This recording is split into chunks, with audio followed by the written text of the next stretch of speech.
Congratulations for taking another step towards being financially updated with me, Gaurav Kaushik. Let's learn about initial coin offering today, but before that, subscribe the channel and hit the like button. When a company is looking to raise money to create a new coin or an application through cryptocurrency equivalent of an initial public offering, it's called initial coin offering. Interested investors can buy new coin or cryptocurrency token in exchange of either conventional fiat currency like US dollar, Japanese yen, or well-established cryptocurrency like Bitcoin or Ether. This token can either have some utility in using the product or services the company is offering, or a stake in company or project. They are mostly used by startups operating in cryptocurrency or blockchain domain. To participate, you need to find them. The best way is to read about them online, and there are dedicated sites that would help you discover and compare one with another. After you have zeroed in on one, you usually need a digital currency and a basic knowledge of cryptocurrency wallets. Wallets would let you buy using existing cryptocurrency and also store the new ones. When an entity wants to raise capital through an ICO, they would release a white paper that would describe objective of project, requirements, currency accepted, and duration of an ICO. It will also let you know what the founder's holdings are. During the campaign, interested investors would buy tokens which are almost similar to shares sold during an IPO. If the pre-announced number is not reached, that is, the desired number of tokens are not sold, it would be labeled as an unsuccessful IPO. If the target is hit, congrats, you own a brand new cryptocurrency. If it's a traditional business like a rubber factory, it can start small, grow till its profits allow a substantial funds to be accumulated, and then look for expansion or development. The second way is through outside investors, where usually a share of ownership is traded for funds through an IPO. IPO deals with investors, while ICO is more like crowdfunding. They attract supporters of the project, the difference being that those supporters still look towards making profit. They could be more appropriately called as crowd sales. ICO are often unregulated and fall outside governmental organizations like Securities and Exchange Commission. And due to this, they are much freer in terms of structure than IPOs.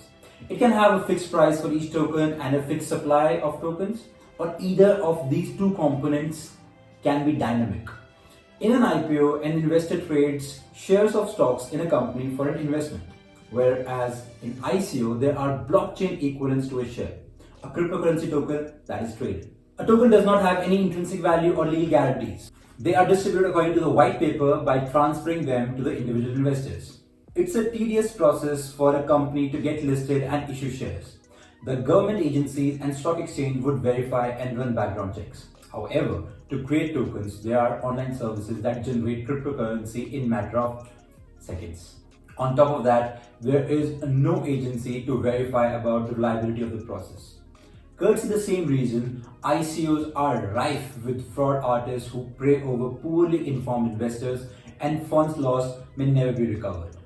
There is no certain way. However, make sure that the team behind the project can provide you straightforward white paper, and they list their goals clearly. That team should also adhere to 100% transparency towards you, the investor. To make up for the absence of regulators, look out for the legal terms and take a call if the issue is legit.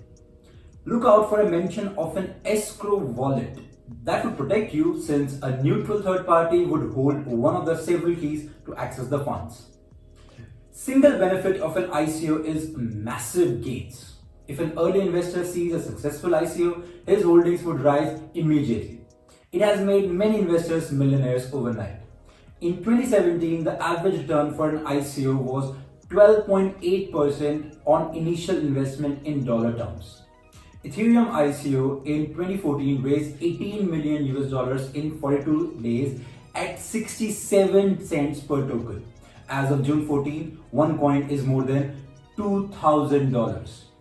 Anshare, later rebranded as Neo, released its ICO at 3 cents, and at its peak it almost hit $187. Their meteoric rise had led several backlashes from the government and other organizations. The Chinese central bank prohibited the use of cryptocurrency and banned banks from offering ICO services, giving shocks to Bitcoin and Ethereum prices. They even penalized completed offerings. Facebook, Twitter, and Google in 2018 banned all ICO advertisements. In 2018-19, famous instant messaging app Telegram raised $1.7 billion through ICO. Securities and Exchange Commission obtained a temporary restraining order, and in 2020, US District Court of Southern New York asked them to return $1.2 billion to investors and pay a penalty of $18.5 million. So as you can see, it's a gray area. But hey, that applies to almost every security these days. Rewards are proportional to the risk, but that most certainly does not mean that you fall victim to conmen. Stay smart, and one of the way is by following this channel. You will definitely be richer and financially aware. Till next time.